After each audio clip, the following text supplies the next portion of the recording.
fraud, and he looks like a troll or a thumb or Gollum from Lord of the Rings. And I'm so sorry. That's disrespectful. Let me try that again. Senator Mark Kelly is a fraud and, well, all those other things. And he had a meltdown yesterday where he had to admit the truth. And then right after he admitted the truth about President Trump and Pete Hegseth, then even the New York Times came in with some facts about that attack on the Venezuelan boat. We're going to give you all those details and finally put a nail in the coffin of Mark Kelly's hopes to be president of the United States. That's coming up in just a moment, and I think you're going to enjoy it. Also, show us your MRI. We want the details of your MRI. Well, they put out the details of Trump's MRI, and he's healthy, strong like horse. But that's not stopping people from suggesting otherwise. Wow, they're really interested in the health of the president. Oh, and finally, gas prices hitting a 5-year low.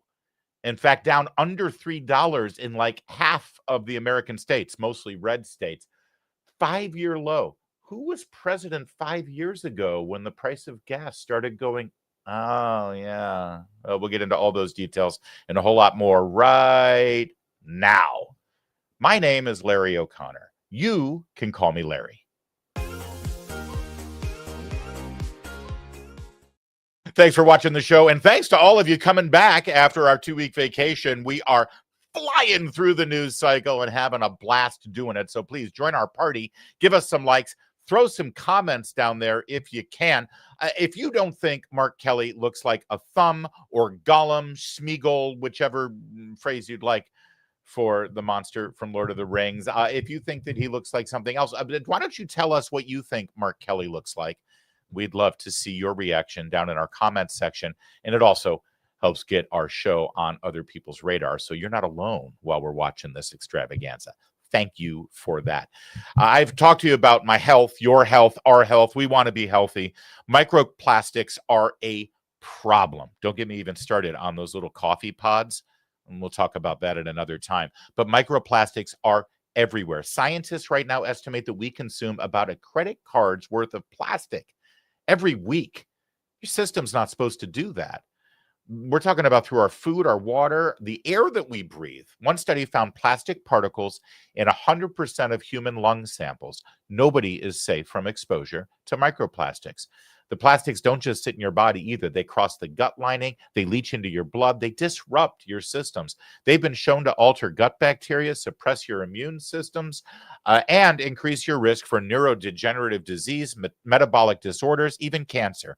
Some plastic toxins like BPA mimic hormones, interfere with fertility, they damage your DNA. All right, it's bad, I know.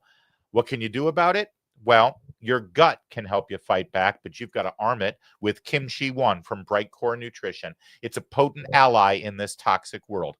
It's packed with over 900 probiotic strains unique to kimchi and proven to break down BPA, helping you detox from the inside out. It doesn't just support digestion. It helps protect your cells, your brain, your hormones, and your future. Your body was never designed to handle plastic, but your gut was designed to protect you, but you got to arm it with the right tools. Right now, you can get 25% off with the code Larry at mybrightcore.com/Larry. I wasn't kidding yesterday when I told you we didn't take enough Kimchi 1 with us on our vacation, and Meredith and I were arm wrestling over the final couple of doses. We just got our new batch in last night, so we're covered. If you want a better deal than 25% off, listen to this. My friends at Brightcore can get you up to 50% off plus free shipping if you give them a call. That's right. And you'll talk to a real person right here in America. 888-462-4779 for up to 50% off. Just tell them Larry sent you. 888-462-4779. Thanks.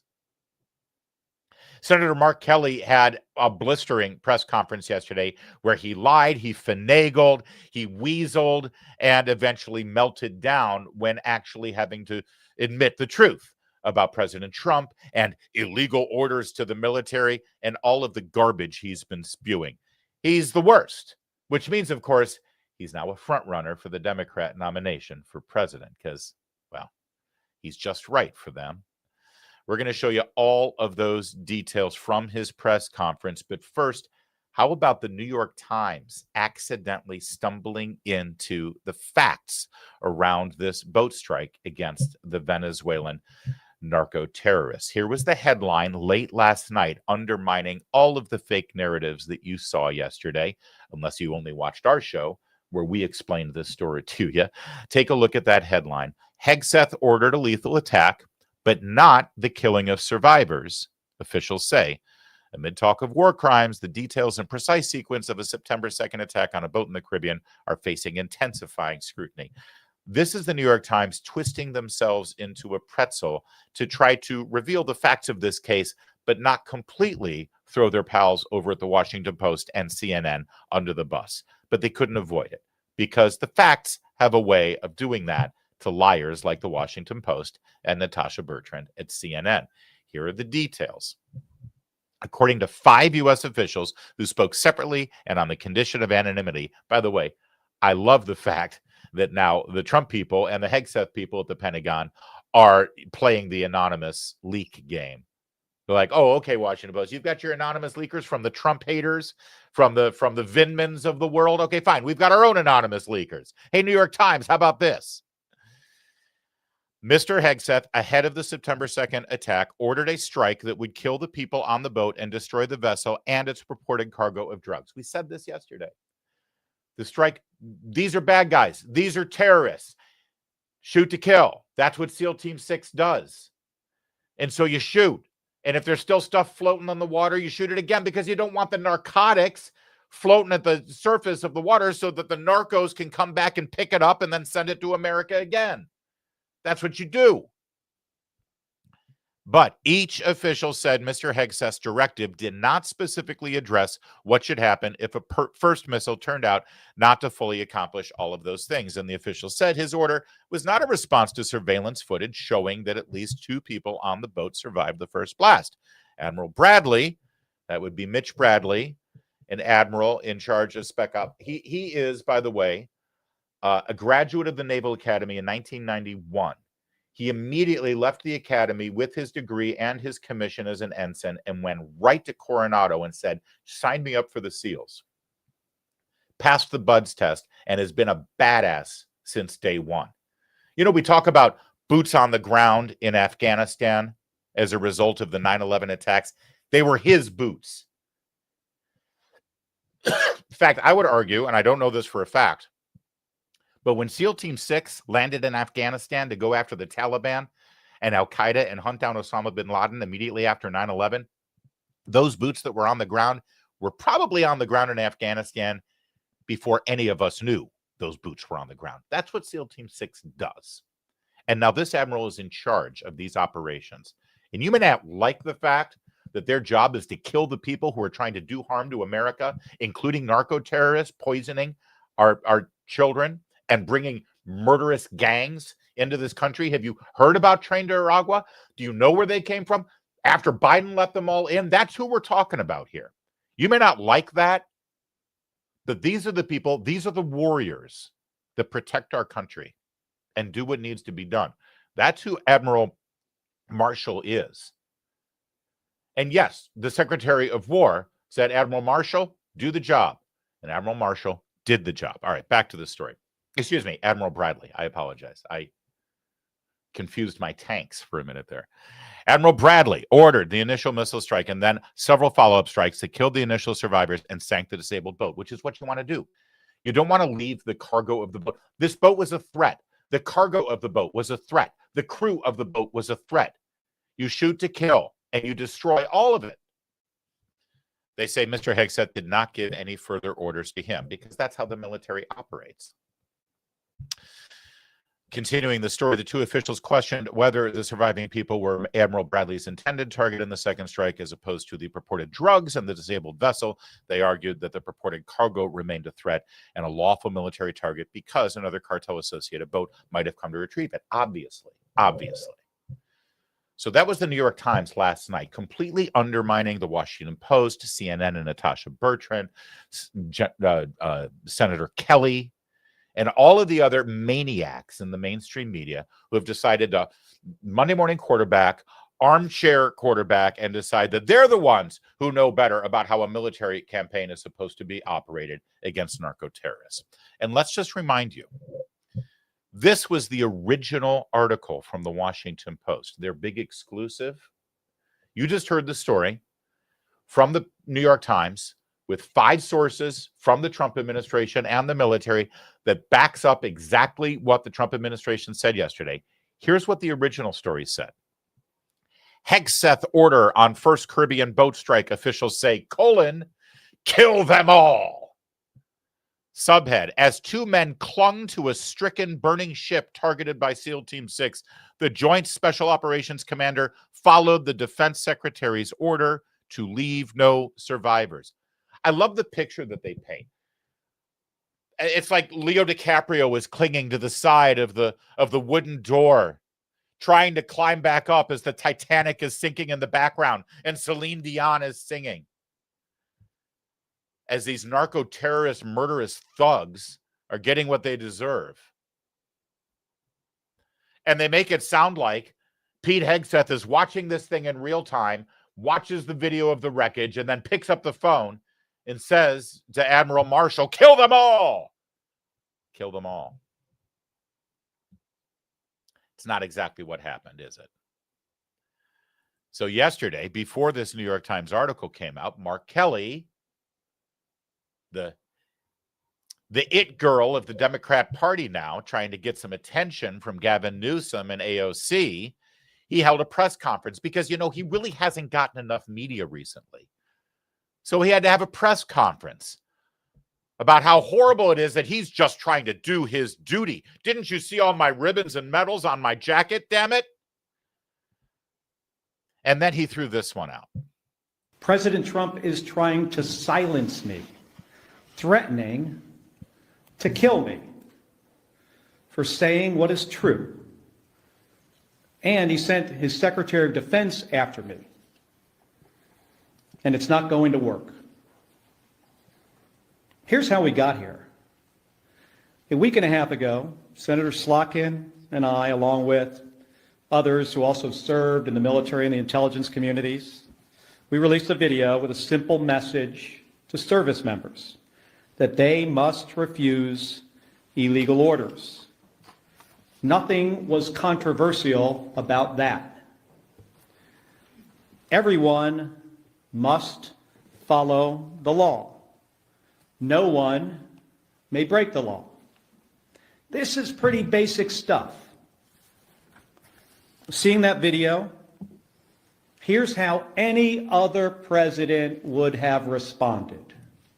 They would have said 2 words, of course. But that's not how this president responded. We've become so accustomed to Donald Trump's behavior that it is worth emphasizing. The President of the United States said that 2 U.S. senators and 4 members of the House of Representatives should be arrested, hanged, executed for something we said. This guy, President Trump is trying. This guy is such a pussy, and it drives me insane. And he's trying to do the tough guy act. And how dare you, sir? You know what he's trying? He's trying to do that. At long last, sir, have you no decency? We need a decent American patriot back in the White House. Me, Mark Kelly, because he's so upset about that. It's all such total and everybody knows that it is. It's like, all we did was put out a video that said no one should follow an illegal order. And normally a president would just say, of course. No, I don't think that's true. If Republicans put out a video when Barack Obama was president saying, hey, we want everyone in the military to know that they shouldn't follow any illegal orders from the president of the United States, you know that Mark Kelly would be leading the charge saying, how dare you, you racists, suggesting that Barack Obama isn't a legitimate president and he doesn't know what a lawful or unlawful order is. You're racist for suggesting that Barack Obama would even imply an illegal order, let alone give an illegal order. You know that that's what they would do. The whole purpose of that video was to undermine the president, undermine Donald Trump, and to make it appear as though Donald Trump was an illegitimate president. I'm sorry. the typical response of a president having heard that video that they put out would not be 2 words, of course. The 2 words would be you. That's what the 2 words would be. Any normal president would see that video and say, what the hell are you talking about? I'm sorry, are you aware of some illegal orders that we put out? Then when this Venezuelan boat story hit, perfectly timed, by the way, from the Washington Post to deflect criticism from the Seditious Six, suddenly everybody started putting the pieces together saying, oh, so they obviously knew about this Venezuelan boat story and the illegal order to kill them all. That's what they were talking about. Oh, really? Yeah, we'll get to that in a second. But this whole thing about, oh, Trump said that we should hang, that we should be hanged. Is that what Trump said? This is what Trump said. Trump put out this post that said the video that they put out was seditious behavior, punishable by death. Now, you can certainly put the pieces together, do the equations, and say, well, if this is seditious behavior, and by the way, it is factual that sedition is punishable by death. If this is seditious behavior, and if they're arrested for it, and if they're convicted for it, then they could be put to death, I suppose. But boy, you got to do a lot of heavy lifting to say Donald Trump just called for us to be hanged. But Mark Kelly immediately went there. But there's a reason why he immediately went there, because he wants to be president of the United States. And you know, there's 2 ways to be the Democrat nominee for president. You're either an American-hating Marxist, or you can pretend to be a patriot who wraps himself in the American flag or in all of his military medals and pretend to be some sort of innocent martyr that Donald Trump has attacked. And it appears as though Mark Kelly is going for the latter, because this is the fundraising letter he put out. He was so distraught and upset by Donald Trump's Truth Social post that his behavior was punishable by death, that he couldn't handle himself. He got the vapors and he clutched his pearls and he fainted, but not before he could put out a fundraising email. There's no telling what kind of storm we're heading into right now. Unfortunately, we need to be prepared for any outcome. Can you split a donation with Adam Schiff and I to help us raise the resources we're going to need to stand against Trump and the threats coming our way? Yeah, this is the fundraising email he put out within an hour of Trump saying that his behavior was seditious. Oh, he's so upset about it. So very, very upset. Meanwhile, can you answer the one basic question that he still refuses to answer, which is, has President Trump issued any illegal orders? Has he? And in light of the Venezuelan Caribbean boat story, everybody assumes that that's what they're talking about, right? So here's your chance, Senator Kelly. Bring it home. Nail him.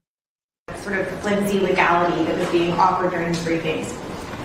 Were these sort of strikes that are now in the news what you were making reference to when you posted that video telling members of the military that they needed to feel okay just obeying orders that they felt were illegal? Based on who this president is and who the Secretary of Defense is, and specifically things that the president has said in the past and things he was talking about doing in the future. Let me give you an example. 2016, he's talking about something on a debate stage that was clearly illegal. And he was reminded by Brett Baer from Fox News that that would be an illegal order. Military won't do that. You know what the president's response was to that? The military will not refuse my orders. Implying that even if they are illegal, they will not refuse them. He's also talked about shooting protesters in the legs. Then he's talking about deploying more troops to American cities and using those cities as training grounds. Do you know what that means? That means using the American people for the military to train on. So we were looking forward to try to head something off at the pass that could have been really, really bad. So it wasn't about this specific thing. There you go. So it took him a while to get there, but no, this had nothing to do with the Venezuelan boat thing. It had nothing to do with any orders at all that has ever been issued that we're aware of or that we're not even aware of. It had nothing to do with anything. We were looking forward. So, and again, understand what just happened. Senator Kelly, you were trying to warn against an illegal order and make sure that the military knew, which of course they already know, that they are not obligated and indeed should not follow any order that is illegal in nature, which, by the way, all of these things are talked about before a mission is executed. But that said, Senator Kelly, can you give us an example of an illegal order that President Trump issued? And what did he have to do? He had to go not just to the beginning of this term, not to the 2024 campaign, not to Trump's first term. He had to go to the debate stage in 2016 between the Republican candidates before Trump even was the Republican nominee to give his example. So when Donald Trump was a businessman and reality television star, and he was running for the nomination for the Republicans, he said something on a debate stage, and now, 9 years later, Gollum over here has to put on his old Navy uniform, dust off his medals, and warn everyone in the military that they shouldn't follow Donald Trump's illegal orders. What a disgrace this man is. But I do want to take the moment to correct the record here. Because yesterday, when I was explaining to you what a despicable human being Mark Kelly is,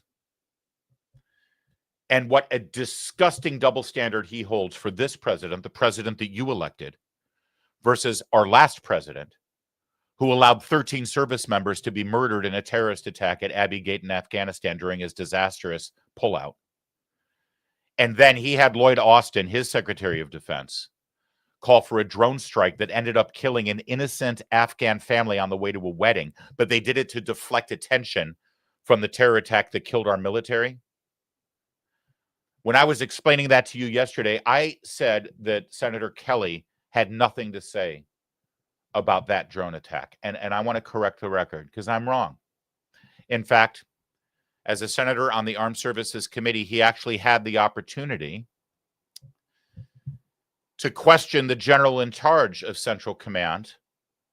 There was the highest person in the chain of command leading up to the Secretary of Defense during that drone strike. And I want you to see how voracious, how relentless, how absolutely to the letter of the law of the Uniform Code of Military Justice Senator Mark Kelly was in grilling General McKenzie at that time. Because I want to correct the record. I was completely wrong. I said that Mark Kelly had nothing to say about that drone strike, and boy, oh boy, did he ever have something to say about it. Watch this relentless grilling of Biden's general who executed an innocent Afghan family. Okay, well, thank you. And I know you can't go into much detail about the analysis that led to the August 28th drone strike in Kabul in this open setting, but I would like to note my serious concerns and give you the opportunity to make any comment on how the American people can know that the military will be able to adequately assess targets before conducting future strikes and operations, even as we have even fewer local intelligence and surveillance resources to leverage. Senator, again, the matter's under investigation, but what I can tell you broadly, and to restate some things I've said earlier, I am responsible for that. It happened in my area of responsibility, so I'm the responsible officer for that strike. Moreover, I was under no pressure, and no one in my chain of command below me was under any pressure to take that strike. We acted based on the intelligence read that we saw on the ground. We acted several times on intelligence that we saw, and we were successful in other occasions in preventing attacks. This time, tragically, we were wrong. And you're right to note that as we go forward and our ability to create what we call the ecosystem that allows you to see what's going on the ground and put all that together, it's going to get a lot harder to do that, particularly in places like Afghanistan. But I can share a little more with you later. Well, thank you, General. Yep. Thanks, Jen. Good enough for me. Hey, Kelly out. Drop the mic. Yeah, okay. That's fine with me. Sounds good. Thank you. Meanwhile, Pete Hegseth is a war criminal. Meanwhile, Donald Trump is a war criminal. Meanwhile, everybody in the chain of command right now at the Pentagon, all the way down to the sailors of SEAL Team 6, they're all war criminals. They should face Nuremberg trials. What a guy. What a guy Mark Kelly is. The dignified grown-up in the room, the one who really cares about patriotism and the law and the Constitution and the respect that our military is due. What a fraud. What a despicable fraud. Usually, my commentary on issues like this is enough for our program. After all, it's called Larry. But I want to take a moment to show you some commentary from last night's CNN panel program here.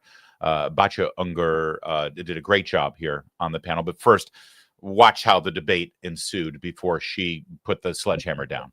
I'll tell you, terrorists don't travel 11 to a boat, in a speedboat leaving the coast of Venezuela. So you think Trump is just drone striking boats in the Caribbean?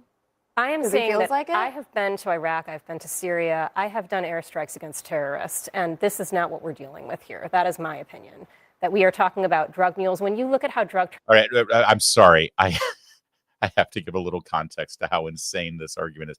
I just want to make sure that you look at the title right now for the woman who is speaking, who is criticizing the boat strike in the Caribbean against the Venezuelan narco-terrorists. Former Army JAG. Do you know what a JAG is? Judge Advocate General. She's a lawyer. She's a former Army lawyer. And no offense to the great JAGs in the military, whether it's Army or Air Force or the Navy, y'all do a great job. But do you hear how she set that up? She says, let me just tell you something. I'm an expert, and I know for a fact that terrorists don't go 9 in a boat. And then as an example of her expertise, she talks about Iraq and Syria. Because, our efforts in Iraq and Syria were all very much sea-based attacks, weren't they? Everyone knows, well, those terrorists in Iraq were flying up and down the Tigris and the Euphrates in their war machines. But then she makes it sound like she was like commandeering some sort of counter-terrorist attacks in the desert in the Middle East. She's the lawyer. I don't know, maybe she has some level of expertise there, but maybe it's not the same as narco-terrorists coming up on speedboats, bringing cocaine and fentanyl to the shores of America through the Caribbean Sea. I could be wrong, but I'm pretty sure they are two distinct battlegrounds with two very different enemies that utilize different tactics. That said, I'll let her start from the beginning again, because after all, she's the expert here. She's a former Army JAG, after all. I'll tell you, terrorists don't travel 11 to a boat, in a speedboat leaving the coast of Venezuela. So you think Trump is just drone striking boats in the Caribbean? I am saying that like I have been to Iraq, I've been to Syria, I have done airstrikes against terrorists, and this is not what we're dealing with here. That is my opinion, that we are talking about drug mules. When you look at how drug trafficking works, right? Let's take the September 2nd strike. This is a boat leaving the coast of Venezuela with 11 people on it. That is like drug trafficking 101. You're going to pay the least amount of people and use the most amount of space for drug trafficking, right? You don't want to have to pay 11 people, and you're going to send people who are expendable, by the way. You're not sending your kingpins to traffic drugs. So it's only terrorism if you, exceed a number of humans on the boat? Is that the argument? I'm saying that she's saying it's drugs, not terrorism. But do we even know? Okay, so now Batya Unger, I always get her name wrong. Sargon? Unger Sargon. Thank you. Batya Unger Sargon tries to commandeers the conversation and brings some long-awaited common sense to the panel since Scott Jennings wasn't there. But there's something about that chair. If Scott's not in it, whoever's sitting in it apparently is the only one with a brain. Well, first of all, the story has been massively misreported. So you have actual headlines saying that Hegseth gave the order for the second hit. That wasn't in the initial Washington Post article, which claimed that following, by hearsay, somebody claimed to have heard Hegseth say, we have to kill everybody. Therefore, the admiral gave the second hit. So I just want to clear that up. I think that's why Hegseth wrote the tweet, is to just correct the record. But what I don't understand is it is the Secretary of State's right to determine who is a terrorist and who isn't. The Secretary of State answers to the executive branch. Secretary of State Marco Rubio has determined that these boats are carrying terrorists, which makes the attacks on them legal. And the only question is whether that boat was disabled or whether it was destroyed.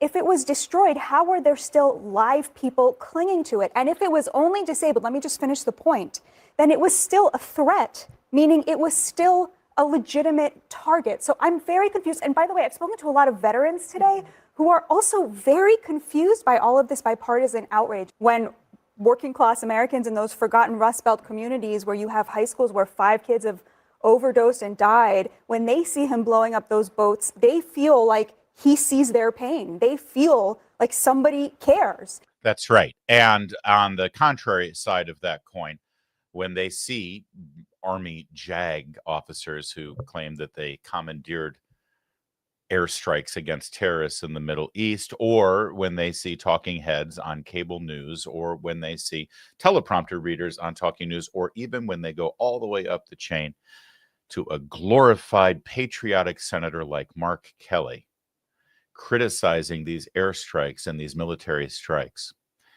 they recognize who's on whose side here. And those very same victims of fentanyl overdoses and the blight that's in our communities right now, they're still on the side of Joe Biden and Kamala Harris and Alejandro Mayorkas opening up our borders and letting all the fentanyl flood in. And they're now on the side of the narco terrorists and Tren de Aragua coming in from Venezuela on their speedboats. Whether you believe they have 11 people on that boat or not, expert, the bottom line is one side of this coin wants to kill those terrorists and destroy the drugs before it comes to America. And the other side, well, they seem to be defending the very monsters who are bringing those lethal drugs to our shores. Seems like a pretty simple equation to me. And one of those people championing those narco terrorists, he wants to be your next president. And everyone in the military, if you're watching or if you're listening, if he wins and we have President Mark Kelly getting sworn in 2029, you better believe that he's going to have his Justice Department coming after you for following orders, lawful legal orders from your chain of command. That is a very dangerous situation that we need to avoid at all costs. All right, we're going to talk about Trump's MRI in just a second. But first, as we're talking about the military, have you heard about the new movie Call Sign Courage? We featured it yesterday. We talked to the producer of the film. It's the story of Space Force Commander Matt Lohmeyer. He's the one who blew the lid off the military's DEI agenda. He went public. He saw how Marxist ideology and critical race theory and rampant DEI training was changing the culture of the military, and he'd had enough. Suddenly, everyone was separated into identity groups. They didn't care about the green uniform or blue uniform or your navy whites. No, they cared about the color of your skin, not the content of your character. This was all under the Biden administration. They stripped away merit-based selection and promotions, lack of accountability, competency, and unified purpose. It developed into a domestic threat, and he spoke up about how it was tearing apart the military's unity, readiness, and the whole reason why we have a military in the first place. Lethality, the ability to fight and win wars. His home was broken into. He was spied on and threatened, but Lohmeyer didn't back down, and career officers kicked him out of the military. But the story has a happy ending. President Trump made him the Undersecretary of the Air Force so he could solve the problem, and that's what he's doing right now. When the stakes were high, this guy stood up. There's a great new documentary film that I really want you to see. It's called Call Sign Courage, the Matt Lohmeyer story. Watch it and buy the DVD, all at salemnow.com. That's salemnow.com. Now, we need to correct the record here quickly about Tim Walz. Yesterday, we were pretty hard on Tim Walz, the Minnesota governor, and that scandal that's on his watch there in Minnesota. We're going to get to our apology and correcting the record. Unlike the fake news mainstream media, we actually own our mistakes, so we're going to correct the record in a second. But first, this story really has to do about President Trump's health. Now, he was asked about his MRI yesterday, 2 days ago, on Air Force One. One of the reporters wanted to know very personal, specific information. about what part of his body was scanned in the MRI. And Trump gave a very Trump answer to the question. Take a look. News Nation, failing News Nation. News Nation is doing lousy, by the way. But if you want to have it released, I'll release it. Can you tell us what they were looking at? For what, releasing? No. What part of your body was the MRI looking I at? have no idea. It was just an MRI. What part of the body? It wasn't the brain because I took a cognitive test and I aced it. I got a perfect mark, which you would be incapable of doing. Goodbye, everybody. You too. That was obviously the end of the presser as far as Trump was concerned. What part of the body did they scan in the MRI? I love the way, what part of the body? Not my brain. Because I passed cognitive tests, which you wouldn't pass. We're done here. And then look at the look on his face. You know that he went back to Karoline Leavitt and said, they're asking what part of my body got scanned by the MRI. What is wrong with these people? And well, you'll see exactly what Karoline Leavitt did there after President Trump wanted to get some more information about what the media was asking about the MRI. But that brings us to Tim Walz, because yesterday, again, I feel real bad about this. I don't know why. This is our second correction we've had to make today. I guess I was on vacation. I had a little bit of, off my game. Yesterday, we said that when Tim Walz was confronted by the Somali scandal that's happening on his watch, that it appears his administration participated in to make sure that money was funneled to these Somali groups that then funneled money back into his campaigns, back to his party, and then sent the rest of it to terrorist organizations back in Somalia. We said that he didn't have a coherent response. We said that he didn't have any kind of proper explanation. But I was wrong. I was wrong. I missed this clip, so I want to play it for you now. He had a very, very clear response to the fraudulent behavior scandal that's enveloping his governorship right now in Minnesota. Here was his response. Governor, let me have you weigh in on this, because part of your initial response to President Trump's post was to call for him to release the results of his MRI. And I want to give you a chance to give our viewers exactly a sense of what you mean. What exactly were you suggesting by that, Governor? Well, here we got a guy on Thanksgiving where we spent time with our families, we ate, we played Yahtzee, we cheered for football or whatever. This guy is apparently in a room ranting about everything else. This is not normal behavior. It is not healthy. And presidents throughout time have released a couple things. They've released their tax returns, not Donald Trump, and they've released their medical records, not Donald Trump. And look, the MRI is one thing, but I think what's most concerning about this is, as your viewers out there are listening, has anyone in the history of the world ever have an MRI assigned to them and have no idea what it was for, as he says? So look, it's clear the president's fading physically. I think the mental capacity, again, ranting, crazily at midnight on Thanksgiving about everything else. There's reasons for us to be concerned. This is a guy that randomly says the airspace over Venezuela is closed. He's ruminating on if you could win a nuclear war. Look, this is a serious position. It's the most powerful position in the world. And we have someone at midnight throwing around slurs that demonize our children. And at the same time, he's not solving any of the problems. So I'm deeply concerned that he is incapable of doing the job. There you go. He's concerned that Donald Trump is incapable of doing the job of presidency. By the way, this is a man who never once expressed any concern about Joe Biden and his capability of running the presidency. But we were wrong. We said he didn't have a response. There you go. Now you've got Tim Walz's thorough, detailed explanation of the Somali terror billion-dollar fraud scandal that happened on his watch in his state of Minnesota. His response is about Trump's MRI. Also, did he just say that this is the first president who has never put out his thorough medical records? Could we bring up Joe Biden's medical records that were released when he was president? Do we have that? We don't have that? How do we? Oh. Enough said. Okay. Well, under increasing pressure to come clean on the obvious scandal brewing in the Trump White House, about the obvious decline in his health and his ability to serve as the commander-in-chief and the head of the executive branch of our federal government. Yesterday, Karoline Leavitt,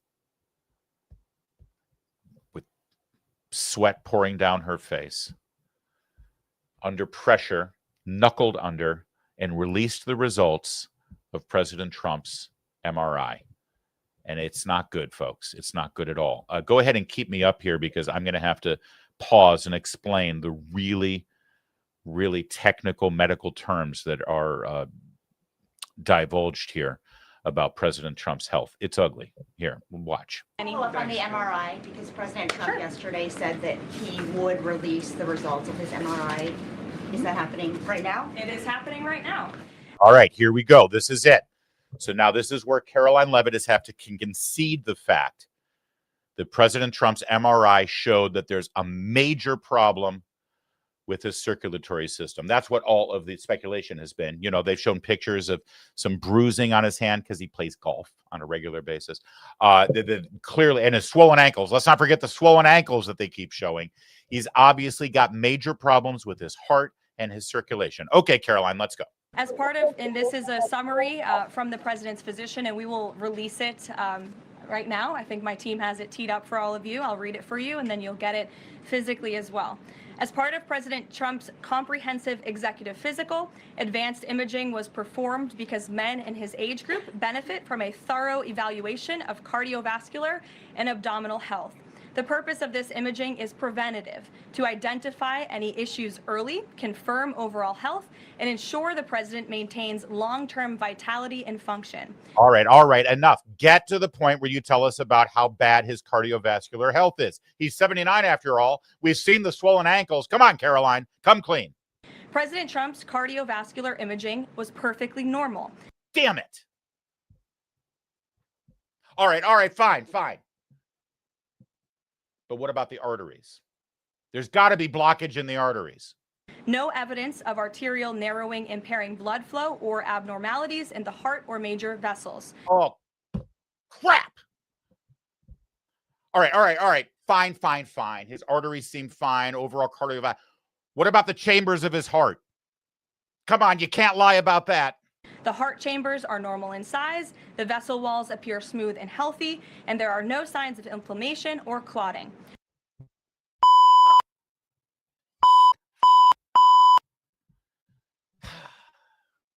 All right. I still smell a cover-up here because Tim Walz told me that there's something really nefarious going on, and I've been watching Blue Sky, and I know that you're hiding the truth about Trump's deteriorating health. So let's get to the big stuff. Tell me about Trump's colon.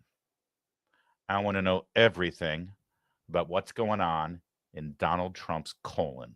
Overall, his cardiovascular system shows excellent health. His abdominal imaging is also perfectly normal. All major organs appear very healthy and well perfused. Everything evaluated is functioning within normal limits with no acute or chronic concerns. Well, I hope you all realize the depths of this cover-up. We're just starting to scratch the surface now. See, here's the thing. If Trump had major issues with his abdominal health or with his cardiovascular health or with his arteries or with his heart, do you think they'd tell you the truth about it?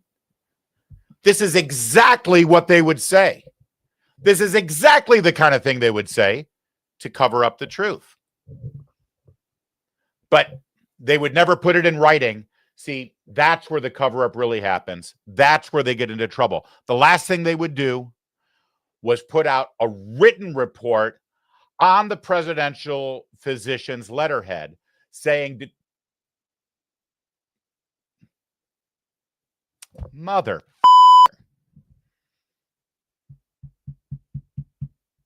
All right, you know what? These guys are just too good at the cover-up. That's the truth. They're too good at it. They probably have the Jews helping them. You know that Israel's involved in this. Let's go back to Karoline Leavitt here. And we'll let her sort of sum this up because I know she's going to have some sort of namby-pamby, weaselly way to just back out of the room and not answer everybody's questions. Go ahead, Karoline. And I will point out one fake news story over the weekend before I let you all go from the New York Times that took about 1/3 of the president's daily calendar and his daily schedule and said that he's doing less than he did in his first term, or he might not be fit for the job. That is unequivocally false, and it's deeply unfortunate that this story was written by the same outlet and the same reporter who wrote this. Biden is doing 100% fine after tripping while boarding Air Force One. Oh, same outlet, same reporter who wrote that President Trump is not fit for the job. Are you kidding me? You all see him almost every single day. He is the most accessible president in history. He is taking meetings around the clock. Another one. Biden declared, quote, healthy and vigorous after his first presidential physical. I don't see headlines like that too often about this president. Again, same reporter, same outlet who wrote falsely over the weekend that President Trump is not fit for the job. I can assure you he absolutely is. You all see that with your own eyes on a daily basis, and the president's physician has now given you all 3 detailed reports on the state of the president's health. So with that, I will leave you all and we'll see you tomorrow. Wow. All right. So listen, guys, I mean, it's obvious that she is scared shitless here.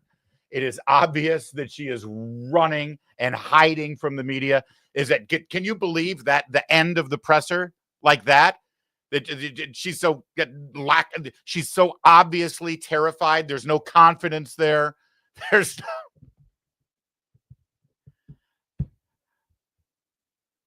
reason why I'm so sure that the president is in failing health is because I saw this post from an expert on the case. Megan Hayes. Megan Hayes posted that it's an undeniable fact. Undeniable, Karoline Leavitt. It's an undeniable fact that Donald Trump is aging rapidly. By the way, I keep hearing this. I keep hearing this from cable news talking heads and teleprompter readers and experts on all of these shows when pressed about the Trump health. Because if you go over to Blue Sky, if you watch MS Now, they're obsessed with this. They're sure that Trump has ailing health. I don't know if they're overcompensating for what they did for the last 4 years, but they are obsessed with it. And one of the things that they keep saying is this. Listen, it's undeniable that Trump is aging, which think about that for a second. I mean, it's obvious. Everyone can see it. Trump is aging. Think about that for a minute. You see where I'm going with this, right? Let me also say, by the way, that it's undeniable that I am aging. By the way, it's undeniable that you are aging. It is undeniable, you cannot deny it, Selena Gomez is aging before our very eyes.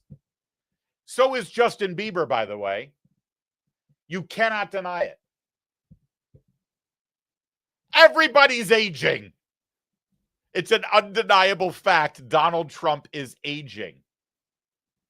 Yes, thank you. That's sort of true of every living organism on the planet.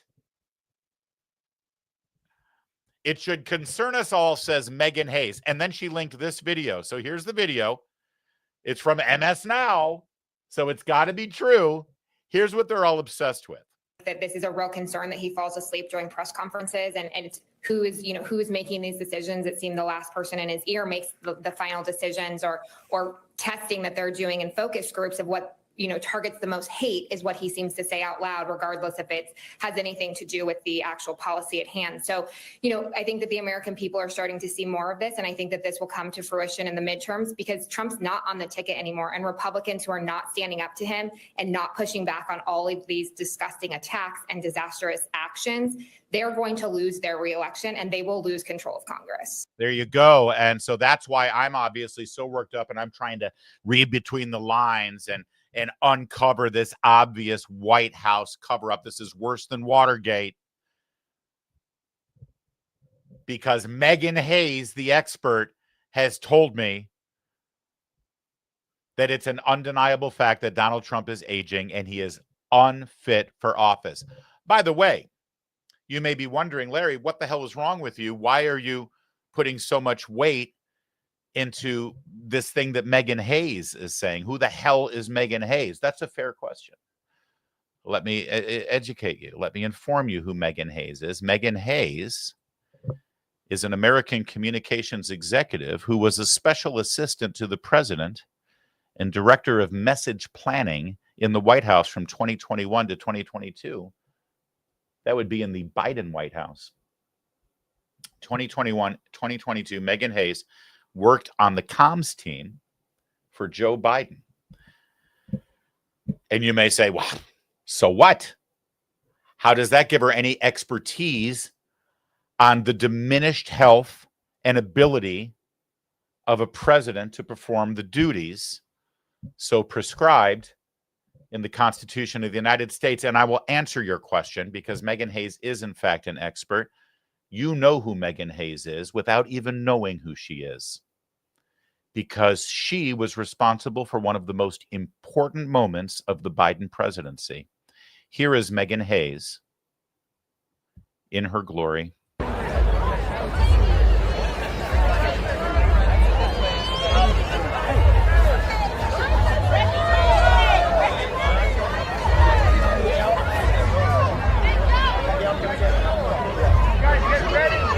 That's right.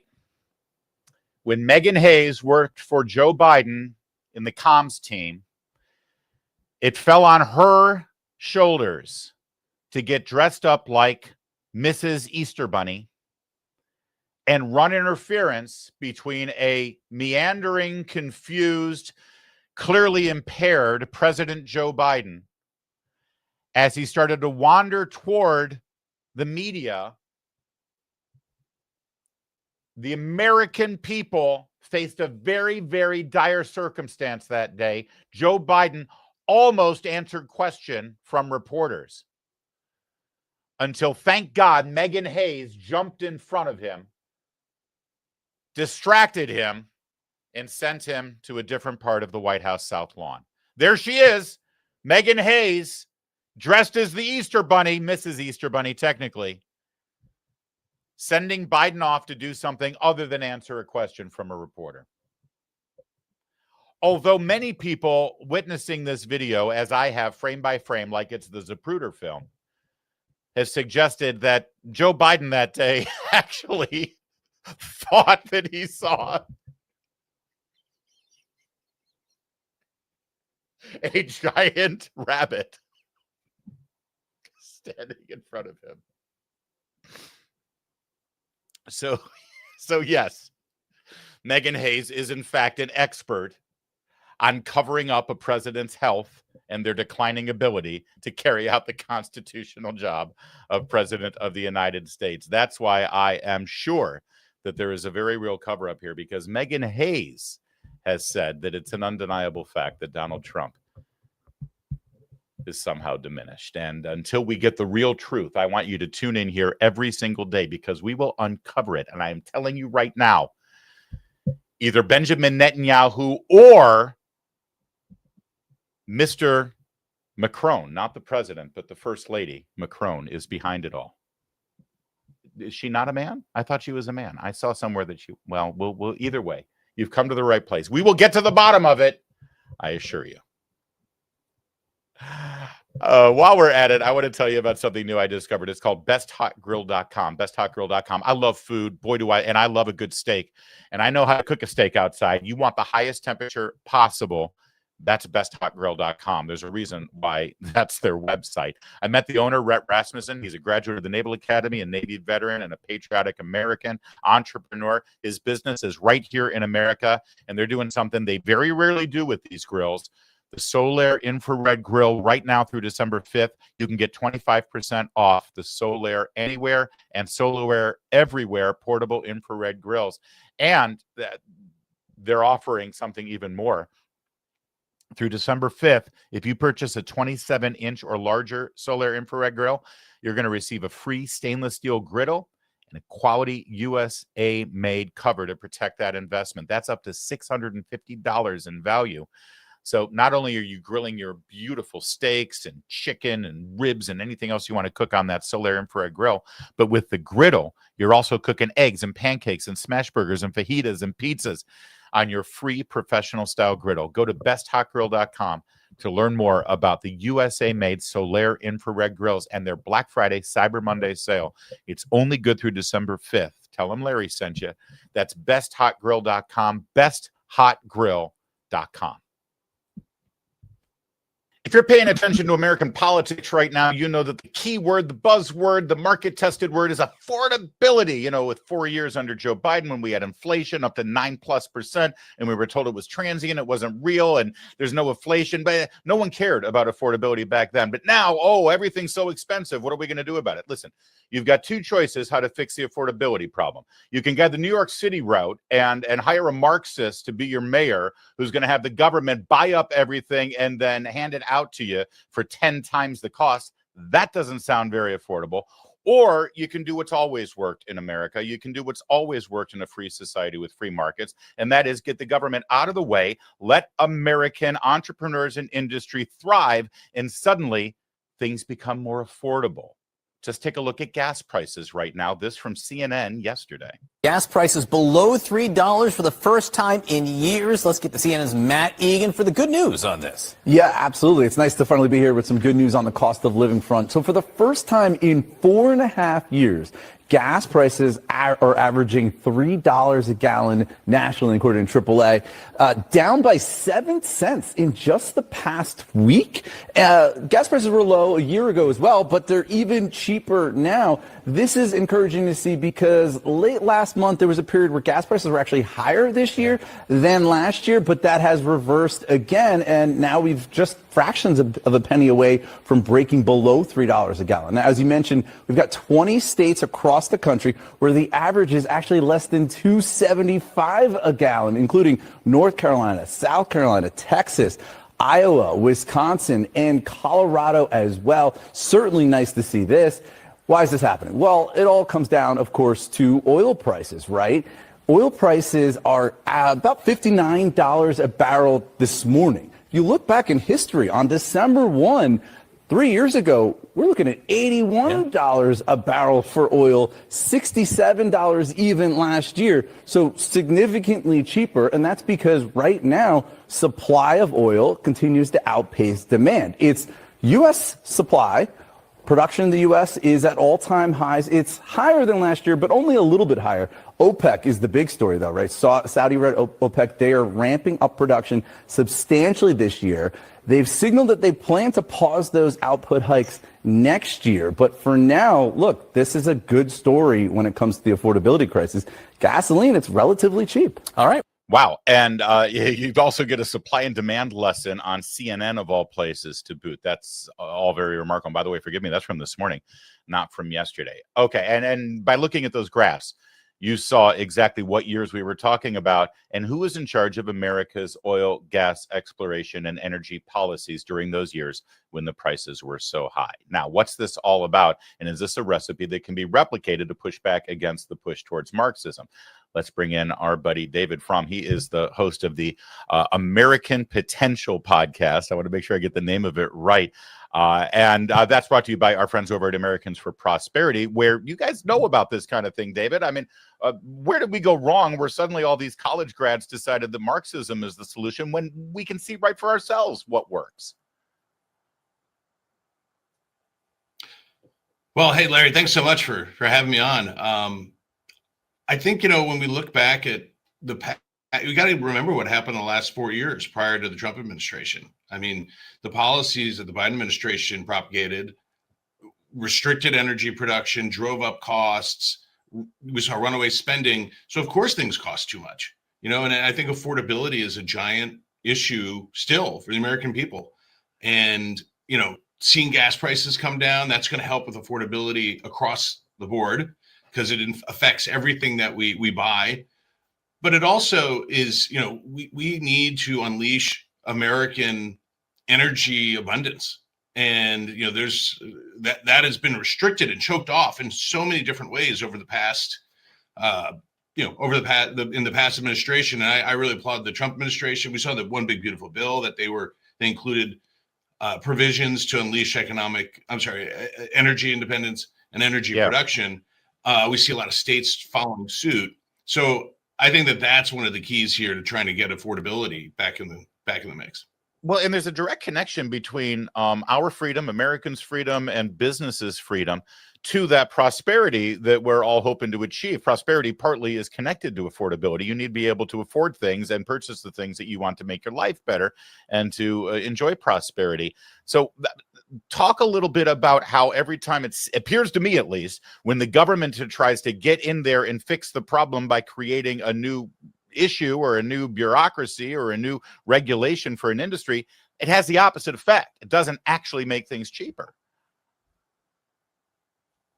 Oh, it drives up the cost incredibly. I mean, I'll tell you what. So you mentioned I host this American Potential podcast, which is Americans for Prosperity's podcast. And one of the great joys I have is I talk to everyday people who are trying to make a difference in their community. But so often it's a business owner who got activated in the political system or, you know, in their state legislature or against federal government because they're really being oppressed and overregulated by the government, whether it's at the state level or the federal level. And it's just choking off innovation. You know, I mean, and sometimes people feel like they're doing it for good reasons. The government, you know, people have different reasons for it. But, you know, we need to empower people. I think the more that we empower people to go and do and to innovate, that's what is American ingenuity. And that's what we want to spark. And too often bureaucrats and their allies in Congress and in the executive branch at times have choked off American ingenuity. And, you know, one of the things that we've been talking a lot about as an organization is the SPEED Act. And that's an act by the chairman of the Natural Resources Committee, Bruce Westerman, that will really streamline permitting, try to fight against frivolous lawsuits that are stopping energy projects from being from coming online and transmission projects. I mean, it's just a classic example of the federal government and all their different layers and their different agencies have just choked off energy production. And that's one of the reasons why we're suffering and why we've had high prices for so long. Fortunately, you know, this has taken a move forward. I happened to talk to Chairman Westerman on the podcast a few months ago. We were in Montana at this energy summit, which is a great place, by the way, to go to an energy summit. Yeah. And this is a guy whose career prior to coming to Congress was really dedicated to like nature. I mean, he really, he believes in preserving nature and having a great relationship with nature. But he just is like, you know, he talked about the ridiculous and mind-numbing regulations that are stopping us from being an energy powerhouse. And so it's really great that there's some steps forward here with the SPEED Act and then what the Trump administration is doing. So I'm hopeful. I really am hopeful that there's a lot more energy production in our future that'll provide great jobs, but even more importantly, you know, defend our national security because we'll be energy independent. Yeah, David, and it always seems to be under the guise of environmental protection. You know, before they came up with the greenhouse gases and the carbon dioxide, carbon emissions and global warming, before that it was, you know, well, fear of oil spills or fear of, you know, the mining or drilling that they have to do that would destroy our forests and our land. There's always an environmental reason that they don't want us to explore for more gas or oil. But is that just a fig leaf that they use as an excuse where it's really trying to sort of control or cripple American industry and sort of just stifle that kind of growth in this country? I mean, my personal opinion is that with some folks, it's almost becomes a bit of a religion that, like, you know, that the environment, you know, we should have a symbiotic relationship with the environment. Like, we need the environment to be healthy and good, right? For us to enjoy and for us to have good health as well. We also want to be able to leverage the resources that we're blessed with in this country. I mean, it's almost unparalleled, the number of different resources that we have. We still have obviously great natural gas reserves, oil, tons of coal, and then we, you know, have all the renewables that can be used. So we're really blessed, but somehow the people have been making decisions over the last half decade have decided, you know, that's not okay. And the American people pay the price for that. And, you know, I mean, the people who pay the price the most are the people who can least afford it. I mean, you know, if you're a wealthy person and your gas bill goes up by 50%, or it costs you $15 more to fill up your car to get to work, you can probably absorb that. But if you're someone on a really limited fixed income and you're lower income, that is catastrophic.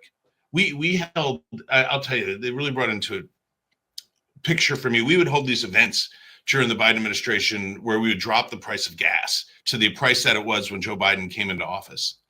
And the line that would form to get that cheaper gas was unbelievable. And there were people who would be crying and telling us their story about how devastating the high price of gas was to their personal budget. And it was so impactful that, having to make real choices about, do I get this, do I eat, or do I pay for the gas so I can actually get to work to keep earning some money? And it was heartbreaking. And, these decisions have, some of the radical environmental decisions that were made have real impacts on regular people. Yeah, and you mentioned, by the way, David, you raised the specter of national security, and that's an important element of this too. There are some people who have speculated that we have as much oil that is untapped and unexplored here in America as maybe Saudi Arabia does, right? And yet we let these foreign countries really run roughshod over the global market. If you're angry about Vladimir Putin and Russian tanks rolling into Ukraine, well, it's purchasing Russian oil and gas that funded that excursion into Ukraine. So America being energy independent, being able to drill it, not only brings our costs down, but it actually frees us from all of these bad actors around the world.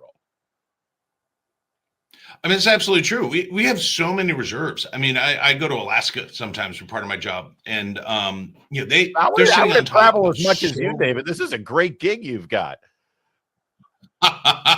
It's I don't know. My family always feels that way, but I've gotten to see some really cool stuff. And there's so much. There's so many reserves in places like Alaska, Wyoming. Our team was just out there. Visiting the largest coal mine in the country. And they 40% of the coal comes in the nation, I think, comes out of Wyoming. I go down to New Mexico because it's one of the states I have some responsibility for. And New Mexico is the second largest oil producer in the nation, which you never think next after Texas. But I mean, there's these places that have great resources that can help us nationally for our national security to make us independent. But it also has the chance, what it will also do is it'll make these states, it generates wealth for these states. So, take New Mexico, for instance. It's a poor state. I mean, they have some serious problems there, and their residents are not being served by their leadership in the government, but they're sitting on tons of oil that can actually, just unleash so much prosperity on an individual level for those states. And so that's kind of some of the message that we're trying to bring forward and trying to, unleash at the national and the state level the kind of prosperity for everyone, so that they can achieve the American dream. That's the whole point. And that's a brilliant point, by the way, about New Mexico. In fact, if we could bring the picture up again there, if you don't mind, Kevin, because look at those states where the gas prices right now are below $2.75 a gallon. They all have, except for Colorado and New Mexico, they all have one thing in common. They all vote Republican consistently every single presidential election. And for the most part, they have Republican governors as well. It's just Colorado and New Mexico that is sort of lucked into that spread there. And a lot of it is because of the entrepreneurial spirit and the unleashed prosperity that the governments in those states allow for the industries and for the people in those states to be able to do oil and gas and energy exploration. And they don't have the same kind of encumbrances and taxes and regulations and carbon emission standards and all that stuff that has become stifling for America's growth and for very real wealth creation. A great example, and I appreciate you expanding on it. It's the American Potential podcast. You all should subscribe to it and give it a listen. Because the great folks at Americans for Prosperity and David, through that podcast, they've got a lot of big plans, and we're going to do some collabs this year coming up, especially celebrating America's 250th birthday and all the values and all the principles that really brought us. There's not a lot of countries last for 250 years with the same constitution. There's a reason for that, and it's because of freedom. And you guys harness that. You communicate it so well on your podcast, David. Well, thanks, Larry. We really appreciate it. I'm so looking forward to coming on, continuing this conversation, highlighting some of the great people that we've talked to on the podcast and some of their stories. Because, man, the more I talk to people, the more I realize that there's so many great people doing amazing things, and I'm excited to bring some of those stories to the fore. And to tell you the truth, I think these podcasts and our conversations that we're having, that you're doing, it's critically important because we take it for granted. We take for granted that our generation and generations after us just assume, oh yeah, freedom and prosperity and free market economics. That's what make countries great. No, we have to continue to talk about it, just like Rush used to do before he passed. Sadly, just we had all the great communicators. We have to keep reminding people that it's our freedom, it's our liberties, it's our prosperity. It's not our government. When you start thinking that way, that's how you get a Zohran Mamdani in charge of things, and we don't want that. David, thank you so much today. Appreciate it. Absolutely. Thanks, Larry. Appreciate it. Sorry, we got to cut it off there. All right, we'll see David Moore coming up, as I mentioned, and take care and subscribe to his podcast. It's American Potential, and you're going to enjoy it. You are going to enjoy that. And we love all of our new friends that we're meeting here on the program, and big things to come in the next year.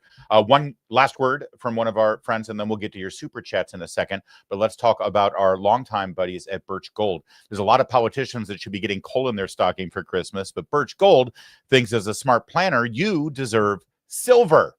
That's right. That's why for every $5,000 you purchase between now and December 22nd, Birch Gold's going to send you an ounce of silver, which is up over 60% this year, by the way. It's like free money. See, smart people diversify and have a hedge. With the rate cuts from the Fed in 2026, the dollar is going to be worth less. And what happens if the AI bubble bursts, as so many people are predicting?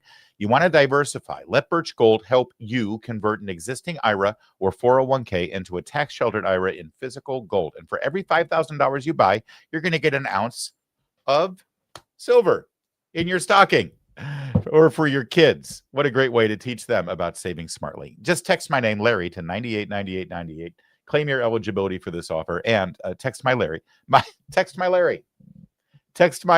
Larry, to the number 989898 today. Birch Gold's going to send you free silver with a qualifying purchase, but this promotion ends on December 22nd. Text Larry to 989898. Do it today. Thank you for that. Love our friends at Birch Gold. Love all of our friends, and we love you so much for watching. We appreciate you watching today. Make sure you subscribe so you don't miss another episode, because we are going balls to the walls here through the end of the year and all the way charging into 2026 midterms, a big year for us next year. Let's get to your super chats, if you don't mind.